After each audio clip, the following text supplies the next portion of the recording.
بسم اللہ الرحمن الرحیم۔ السلام علیکم ورحمۃ اللہ وبرکاتہ۔ میری گمراہ سہیلی صبا ایک خوبصورت، حسین اور نیک شریف لڑکی تھی۔ محلے میں اس کی خوبصورتی کے چرچے تھے۔ ہر لڑکی کی خواہش تھی وہ صبا سے دوستی کرے۔ 5 فٹ قد اور گول مٹول چہرہ۔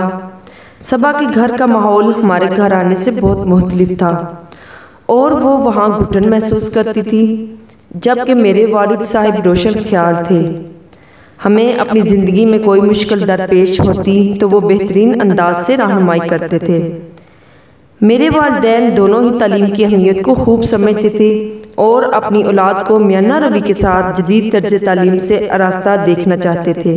میٹرک پاس کیا تو کالج میں داخلہ لے لیا، مگر صبا ہر قسم کی آزادی سے محروم تھی۔ اس کے گھر والے لڑکیوں پر ہی نہیں بلکہ انہوں نے تو لڑکوں پر بھی پابندیاں لگا رکھی تھی۔ صبا کے والد اس کو کہیں آنے جانے نہیں دیتے تھے، دوست بنانے پر پابندی تھی، یہاں تک کہ ٹی وی دیکھنے کی بھی اجازت نہیں تھی جب تک ہمارے ساتھ پڑھا۔ پھر اس پر گھر سے نکلنے پر پابندی لگ گئی۔ ایک روز امی اس کی والدہ سے ملنے گئی تو صبا نے کہا کہ خالہ جان، آپ میری امی کو سمجھائیں کہ مجھے پڑھنے دیں۔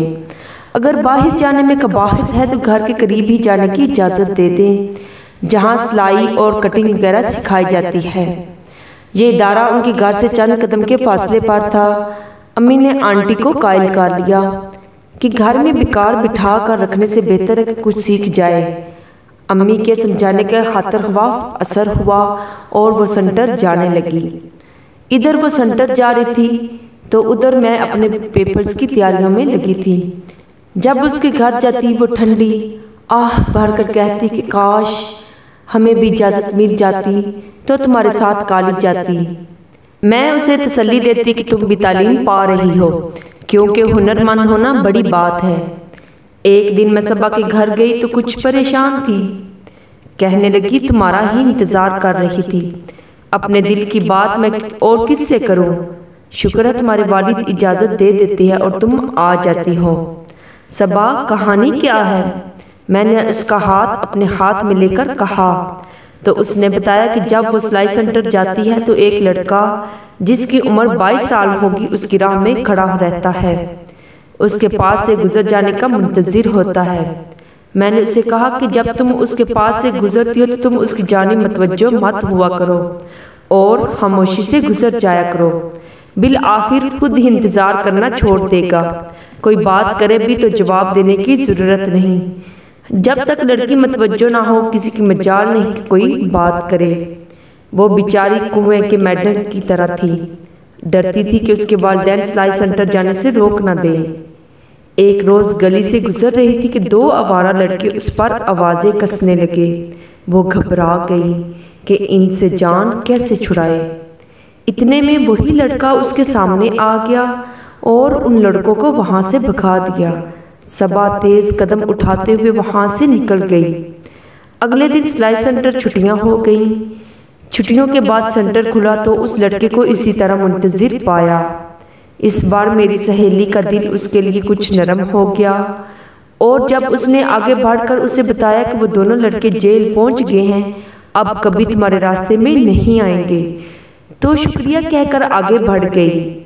باقی اس کے بعد پھر کبھی دونوں بدماش لڑکے نظر نہیں آئے، لیکن وہ بددستور اس کی راہ میں کھڑا نظر آتا۔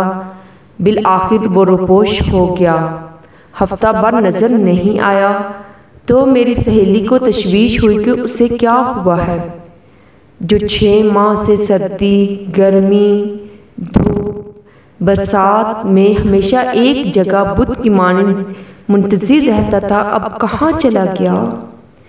کسی حادثے کا شکار نہ ہو گیا ہو۔ میں نے تسلی دی کہ کسی کو کچھ نہیں ہوتا، اچھا ہے جو اس سے پریشانی تھی وہ اب نہیں رہی، جہاں بھی گیا ہے ہماری بلا سے، ہمیں اس کے ساتھ کوئی مطلب ہی نہیں، تو پھر تشویش کیسی؟ دلوں کے معاملات اللہ ہی جانے، یہ کسی کے قابو میں نہیں ہوتے، اپنی من مانی کرتا ہے، یہ کبھی مومن ہے تو کبھی کافر۔ بدقسمتی سے میرے امتحانات شروع ہو گئے تھے۔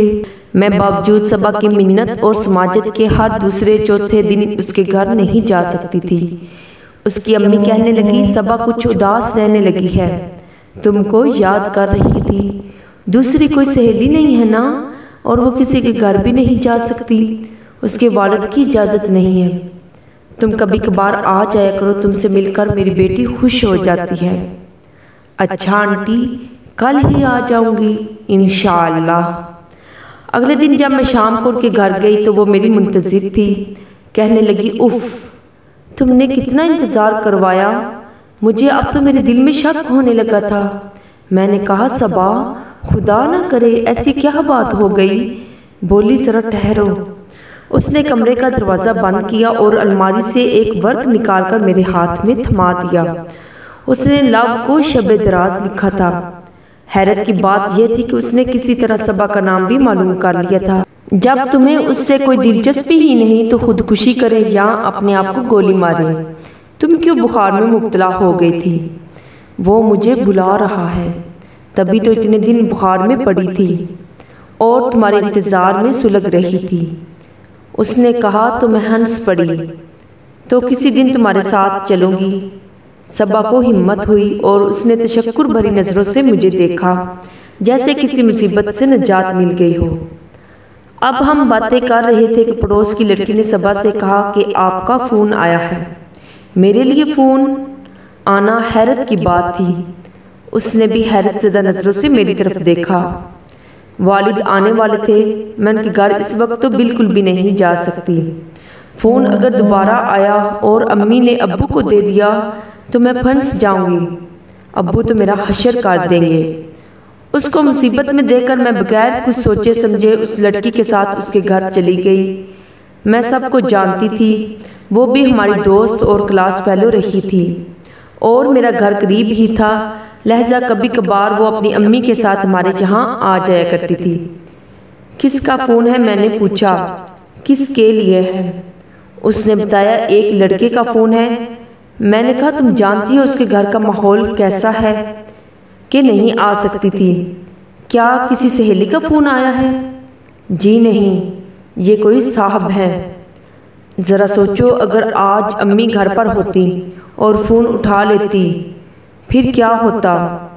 وہ بازار گئی ہیں، جن کے والدین اتنے سخت ہوتے ہیں، پھر اس نے ہمارا نمبر دے دیا۔ میں نے پوچھا کیا وہ یوں کسی کو نمبر نہیں دے سکتی ہے؟ مجھے کیا پتا، یہ فون نہ کرے، ابھی بات مکمل نہیں ہوئی، فون کی گھنٹی بجی۔ اس نے اٹھا کر ریسیور مجھے دیا۔ میں نے پوچھا کون ہو؟ میں ہوں، ادھر سے آواز آئی، صبا کہاں گئی؟ تم کو کس نے نمبر دیا ہے؟ جس نے دیا یہ نہیں بتا سکتا، بس سمجھ لو کہ صدر کے قریبی محلے دار لڑکی سے میری بھی کچھ رشتہ داری ہے، اس نے نمبر دیا ہے۔ کیا نام ہے؟ اس کا نام نہیں بتاؤں گا، بس صبا سے بات کروا دو۔ میں صبا بات کر رہی ہوں، آئندہ آپ فون مت کرنا۔ ٹھیک ہے نہیں کروں گا، بس ایک بار خط کا جواب دے دو۔ تحریر نہیں کر سکتی فون پر سن لو کہ آئندہ مجھ سے بات کرنے کی کوشش مت کرنا، ورنہ سلائی سینٹر جانا بند کروا دیں گے اور پھر گھر میں قید ہو کر بیٹھ جاؤں گی۔ مجھے ایک بار ملو یہ کہہ کر میں نے فون بند کر دیا اور گھر چلی گئی۔ اور اگلے دن پتہ نہیں کیا ہوا، صبا کے گھر والوں کو پتہ چل گیا اور وہ بھاگ کر میرے گھر آ گئی۔ وہ بہت ڈری ہوئی تھی، اس کے گھر والے اسے مارنے کے لیے ڈھونڈ رہے تھے۔ لاکھ پابندیوں کے باوجود بھی صبا اس لڑکے سے بات کرنے سے باز نہ آئی۔ ایسی لڑکیوں نے دوسری لڑکیوں کے لیے تعلیم مشکل بنا دی ہے۔ ایسے واقعات سن کر لوگ اپنی بچیوں کو گھر سے باہر نہیں جانے دیتے۔ اگر لڑکی اپنے آپ کو ٹھیک رکھے تو کسی لڑکے کی مجال نہیں ہوتی وہ اس کی طرف نظر اٹھا کر بھی دیکھے۔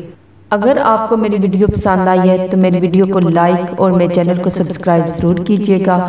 ایک نئی ویڈیو کے ساتھ دوبارہ ملیں گے انشاءاللہ۔ اللہ حافظ۔